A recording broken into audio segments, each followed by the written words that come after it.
ഒരു മരവിച്ച ശ്മശാനത്തിൽ ഉണരുന്നതിനെക്കുറിച്ചൊന്ന് ആലോചിച്ചു നോക്കൂ. ശ്വാസമെടുക്കുമ്പോൾ തന്നെ നെഞ്ചു ചുട്ടുപൊള്ളുന്ന അത്രയും നേർത്ത കാറ്റ്. രാത്രിയായാൽ തണുപ്പ് -30 ഡിഗ്രി വരെ താഴുന്നു. ആ മലമുകളിൽ ബാക്കിയുള്ള ഒരേയൊരു ഭക്ഷണം മരിച്ചുപോയ നിങ്ങളുടെ കൂട്ടുകാരുടെ മൃതദേഹങ്ങൾ മാത്രമാണ്. ഇതൊരു ഹൊറർ സിനിമയൊന്നുമല്ല. ഇത് സത്യാവസ്ഥയിൽ നടന്ന ഒരു സംഭവമാണ്.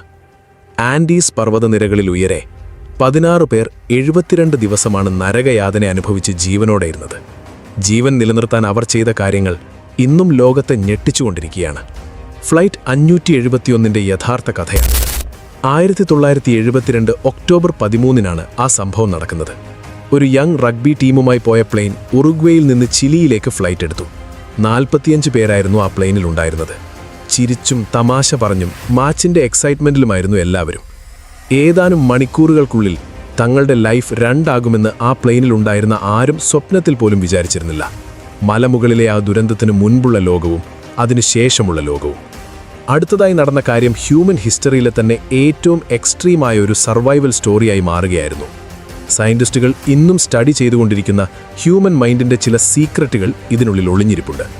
ഈ വീഡിയോയുടെ എൻഡ് വരെ കൂടെ ഉണ്ടാവുക.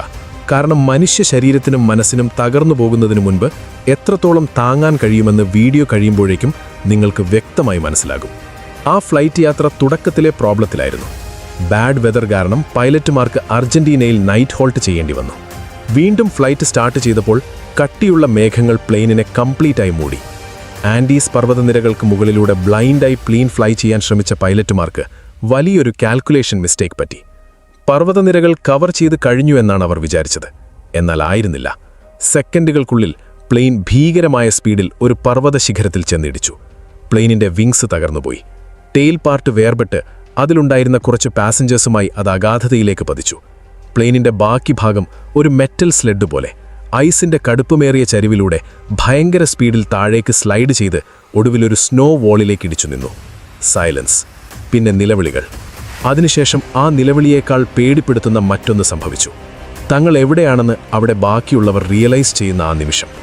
സമുദ്രനിരപ്പിൽ നിന്ന് 11,000-ലധികം അടി ഉയരത്തിൽ, അതായത് ഏകദേശം 3600 മീറ്റർ ഹൈറ്റിൽ. ചുറ്റും ഐസും പാറയും ആകാശവുമല്ലാതെ മറ്റൊന്നുമില്ല. അവരെ എവിടെ സെർച്ച് ചെയ്യണമെന്ന് ആർക്കും ഒട്ടും തന്നെ ഒരു ഐഡിയയുമില്ലായിരുന്നില്ല. റെസ്ക്യൂ ടീംസ് സെർച്ച് ചെയ്യുക തന്നെ ചെയ്തു. 8 ദിവസത്തോളം പ്ലെയിനുകൾ ആ ക്രാഷ് സോണിന് മുകളിലൂടെ ഫ്ലൈ ചെയ്തു. എന്നാൽ ഇവിടെയാണ് ക്രൂരമായ ഒരു ട്വിസ്റ്റ് ഉള്ളത്. ആ വൈറ്റ് കളറിലുള്ള പ്ലെയിനിന്റെ അവശിഷ്ടങ്ങൾ അവിടുത്തെ എൻഡ്ലെസ് ആയ മഞ്ഞിനിടയിൽ പെർഫെക്റ്റായി ബ്ലെൻഡായിപ്പോയി. റെസ്ക്യൂ പ്ലെയിനുകൾ അവരുടെ തൊട്ടുമുകളിലൂടെ ഫ്ലൈ ചെയ്തു. എഞ്ചിന്റെ സൗണ്ട് കേൾക്കാവുന്നത്ര ക്ലോസ് ആയി വന്നു. എന്നിട്ടും ഒന്നും കാണാൻ കഴിഞ്ഞില്ല. അതിനുശേഷമാണ് ബാക്കിയുള്ള ഹോപ്പ് കൂടെ തകർത്ത ആ അനൗൺസ്മെന്റ് വന്നത്. സെർച്ച് ഒഫീഷ്യലി കോൾ ഓഫ് ചെയ്തു.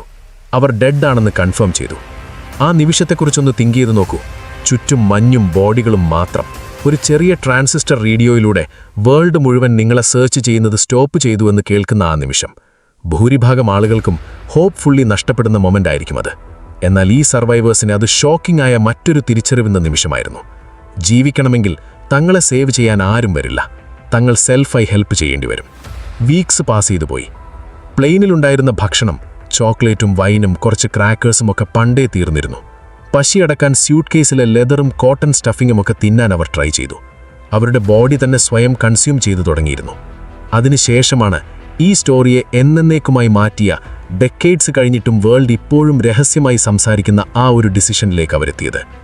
മരിച്ചുപോയ ഫ്രണ്ട്സിൻ്റെയും ടീംമേറ്റ്സിൻ്റെയും ബോഡികൾക്ക് നടുവിൽ നിൽക്കുമ്പോൾ സർവൈവേഴ്സിന് മുന്നിൽ മറ്റ് ഓപ്ഷൻസ് ഒന്നും ഉണ്ടായിരുന്നില്ല.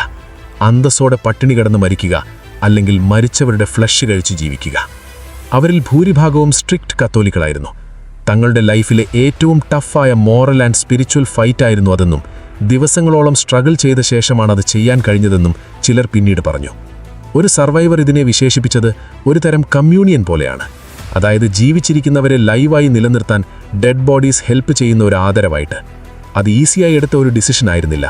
കണ്ണുനീരില്ലാതെ ചെയ്തതുമല്ല. പക്ഷേ അത് സെലക്ട് ചെയ്യേണ്ടി വന്നു. കാരണം അതല്ലാതെ വേറെ വഴിയുണ്ടായിരുന്നില്ല. ലൈഫ് മുന്നോട്ട് കൊണ്ടുപോകാൻ പറ്റുമെന്ന് തോന്നിത്തുടങ്ങിയ ആ മൊമെന്റിൽ ആ പർവ്വതം വീണ്ടും അറ്റാക്ക് ചെയ്തു. ക്രാഷ് നടന്ന 16th ഡേയിൽ മിക്കവരും പ്ലെയിനിന്റെ അവശിഷ്ടങ്ങൾക്കുള്ളിൽ സ്ലീപ്പ് ചെയ്യുമ്പോൾ വലിയൊരു അവലാഞ്ചയുണ്ടായി. സ്നോ ക്യാബിനിലേക്ക് ഇരച്ചുകയറി സെക്കൻഡുകൾ കൊണ്ട് എല്ലാവരെയും ജീവനോടെ ബറി ചെയ്തു. ചിലർ കിടന്നിടത്ത് തന്നെ സഫക്കേറ്റായി മരിച്ചു. മറ്റുള്ളവർ ആ ഡാർക്ക്നെസ്സിൽ നിന്ന് സ്വന്തം ഹാൻഡ്സ് കൊണ്ട് മഞ്ഞുമാറ്റി വായുവിന് കഷ്ടപ്പെട്ടു. ലൈറ്റ് ഇനി കാണാൻ പറ്റുമോ എന്നുപോലും ഉറപ്പില്ലാതെ. ആ നൈറ്റിൽ 8 പേർ കൂടി മരിച്ചു. സർവൈവ് ചെയ്തവർക്ക് വേൾഡ് തന്നെ തങ്ങളെ ടാർഗറ്റ് ചെയ്യുകയാണെന്ന് തോന്നിയിട്ടുണ്ടാകും. എങ്കിലും എങ്ങനെയോ അവർ മൂവ് ഓൺ ചെയ്തു. ഡിസംബർ ആയപ്പോഴേക്കും കംപ്ലീറ്റ് വീക്കായി. ഫ്രോസ്റ്റ് ബൈറ്റ് വന്ന് വിശന്നു പൊരിഞ്ഞ 16 പേർ മാത്രമാണ് ബാക്കിയുള്ളത്.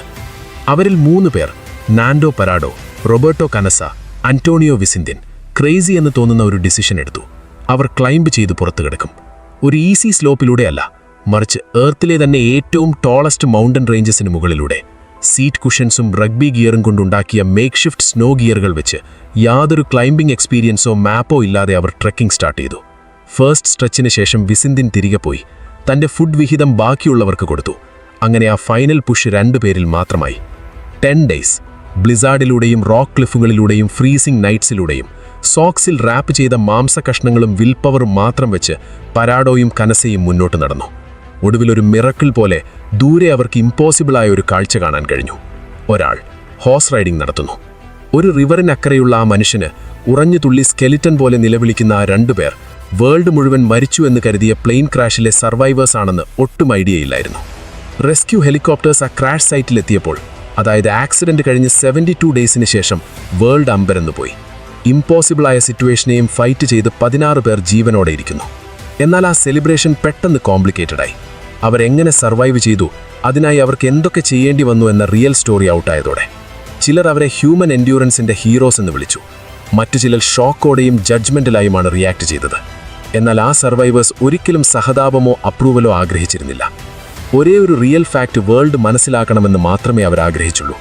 നിങ്ങളുടെ ബോഡി ഡൈ ചെയ്യുകയും ഡെത്ത് അടുത്തേക്ക് വരികയും ചെയ്യുമ്പോൾ സർവൈവൽ എന്നത് നിങ്ങളുടെ ചോയ്സ് അല്ലാതായി മാറും. അത് നിങ്ങളുടെ ഇൻസ്റ്റിങ്സ് സംസാരിക്കുന്ന ഒരേ ഒരു ലാംഗ്വേജായി മാറും. ഫ്ലൈറ്റ് 571ന്റെ കഥ വെറുമൊരു പ്ലെയിൻ ക്രാഷിന്റെ സ്റ്റോറിയല്ല, നമ്മൾ ഓരോരുത്തരുടെയും ഉള്ളിൽ ഒളിഞ്ഞിരിക്കുന്ന നമ്മളെക്കുറിച്ചുള്ള കഥയാണ്. ലൈഫ് നമ്മളെ എക്സ്ട്രീം എഡ്ജിലേക്ക് തള്ളിപ്പിടുമ്പോൾ മാത്രം നമ്മൾ മീറ്റ് ചെയ്യുന്ന ഒരു നമ്മളെ. സർവൈവ് ചെയ്ത ആ 16 പേർ ആ മൗണ്ടനിൽ വെറുതെ പിടിച്ചു നിൽക്കുകയായിരുന്നില്ല. മറ്റു വഴികളില്ലാതാകുമ്പോൾ ഹ്യൂമൻ ബോഡിക്കും മൈൻഡിനും എന്തൊക്കെ ചെയ്യാൻ കഴിയുമെന്ന് അവർ റീഡിഫൈൻ ചെയ്യുകയായിരുന്നു. അതുകൊണ്ട് ഈ വീഡിയോ കഴിഞ്ഞാലും നിങ്ങളിൽ ബാക്കിയാകുന്ന ഒരു ക്വസ്റ്റ്യനുണ്ട്. ആ മൗണ്ടനിൽ ഫ്രീസായി വിശന്ന് വേൾഡ് മുഴുവൻ അബാൻഡൻ ചെയ്ത അവസ്ഥയിൽ നിങ്ങളായിരുന്നെങ്കിൽ ഹോമിലേക്ക് തിരിച്ചു വരാൻ നിങ്ങൾ എത്രത്തോളം ദൂരേക്ക് പോകും? താഴെ കമൻസിൽ പറയൂ. ഈ സ്റ്റോറി എന്നെപ്പോലെ തന്നെ നിങ്ങളെയും ഷേക്ക് ചെയ്തെങ്കിൽ ചാനൽ സബ്സ്ക്രൈബ് ചെയ്യാൻ മറക്കരുത്. കാരണം ഇതുപോലുള്ള ഇനിയും ഒരുപാട് മിസ്റ്ററീസ് നമുക്ക് ഒന്നിച്ച് അൺകവർ ചെയ്യാനിരിക്കുന്നതേയുള്ളൂ.